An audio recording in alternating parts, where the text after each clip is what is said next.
This painting was never meant to survive. It was not commissioned, it was not exhibited, it was not even named by the man who painted it. It was painted directly onto the wall of a house, a private space, by someone who had stopped explaining himself to the world. What you are looking at is not a myth, it is not a warning, it's not a lesson, it's a confession. The story of Saturn is ancient. A god learns a prophecy. One of his children will overthrow him, so he does the unthinkable. He eats them. In most versions of the myth, Saturn is calm, controlled, almost administrative. The children are swallowed whole. The violence is hidden behind symbolism. It's cruel, but orderly. That's how power likes to imagine itself. But this painting refuses that version. His eyes are wide, not focused on the body in his hands, but on you. He looks caught in the act, caught in the realization, caught in fear. And the body he is eating is wrong. It isn't a baby, it isn't symbolic, it's grown. This Saturn didn't prevent the future, he destroyed it after it already arrived. Before we continue, let me just take you back a few thousand years. Before Saturn was a monster, he was a sun. In Greek myth, his name is Kronos.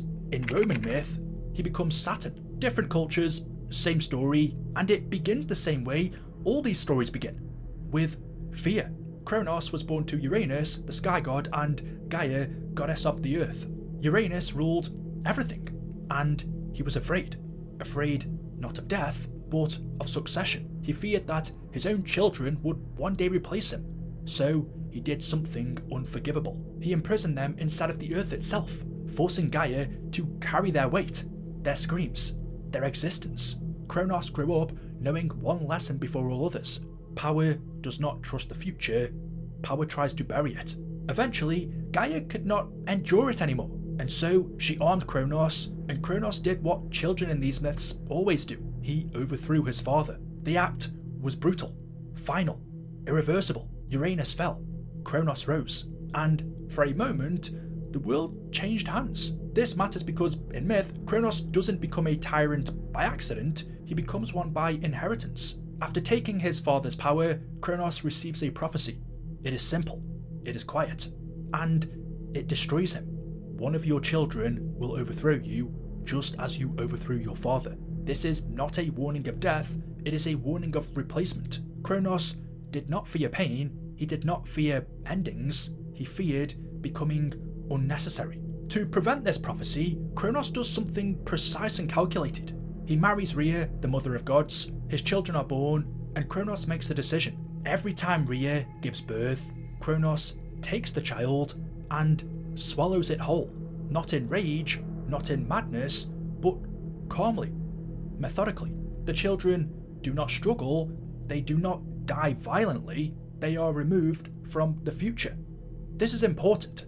In the original myth, Saturn does not lose control. He is precise. The children are not torn apart, they are not mutilated. They are simply removed, hidden inside him. Kronos is not killing his children, he is freezing time. Each swallowed child is a tomorrow that never arrives. Each act is an attempt to make the present eternal. It is not depicted as insanity. Eventually, as Rhea continued to watch child after child disappear, she could no longer endure it. So, when her final child is born, Zeus, she lies. She wraps a stone in cloth, she gives it to Kronos, and he swallows it without hesitation. He does not check. Why would he? He believes the ritual works. But this moment matters more than it seems because it shows Kronos has stopped seeing his children as people. They are threats, objects, problems to be contained. Anyway, Zeus grows up in secret, hidden, protected, waiting. Kronos rules, and for a while, it seems like the prophecy has been defeated. Nothing changes, the future stays silent. But myths don't end that way. When Zeus returns to finally confront his father, he does not attack immediately, he forces Kronos to vomit up the children he swallowed, and they emerge alive, unbroken. Time resumes. The future floods back into the world all at once, and together they overthrow him. The prophecy comes true, not because Kronos failed, but because he tried to stop it.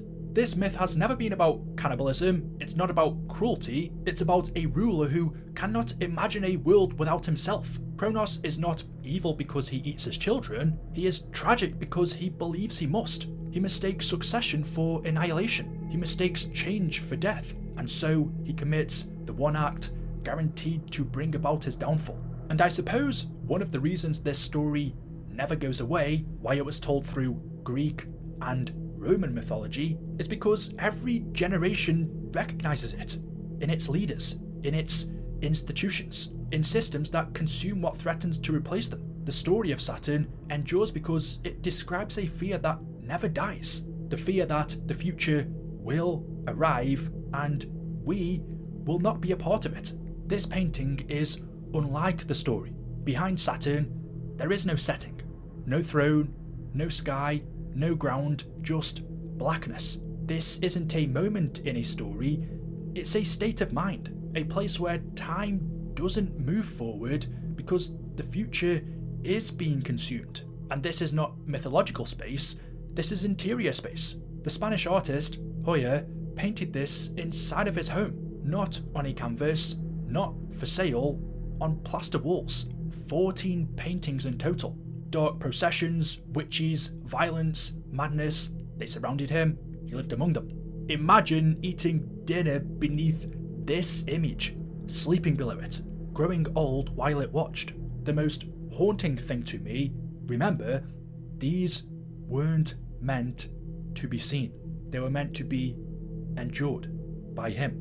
By the time Goya painted this in the 1820s, Spain was already devouring itself. Napoleon's armies had invaded, executions were public, starvation was common. Goya documented bodies hanging from trees, firing squads, torture. This wasn't fantasy. And then he went deaf. Total silence.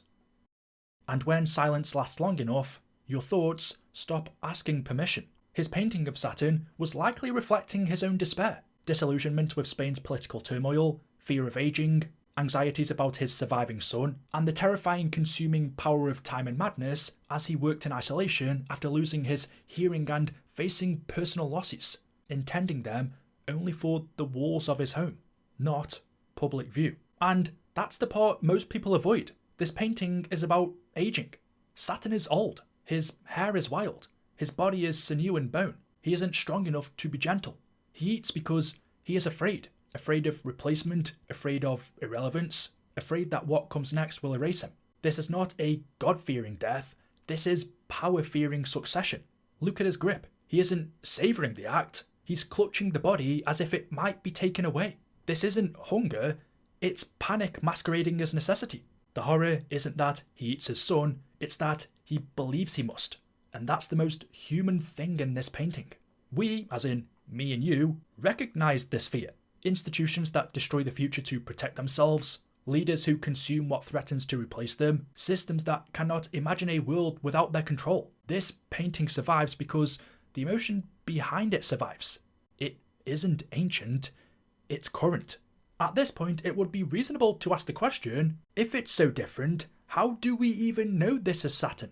Goya never titled the painting, he never explained it, he never wrote about it. So why do we assume this is a god eating his son and not simply madness on a wall? And that's because Goya didn't invent this image, he inherited it. For centuries before this was painted, artists had already returned to the same story again and again. An old, powerful figure consuming a human body out of fear of being replaced. This wasn't a vague idea, it was a specific myth. When art historians first saw this painting, they didn't guess, they recognized this subject, because the story was already thousands of years old. What shocked them wasn't who it was, but how Goya painted him. Traditional depictions showed Saturn as calm, distant, almost divine. Goya keeps the act, but removes the god.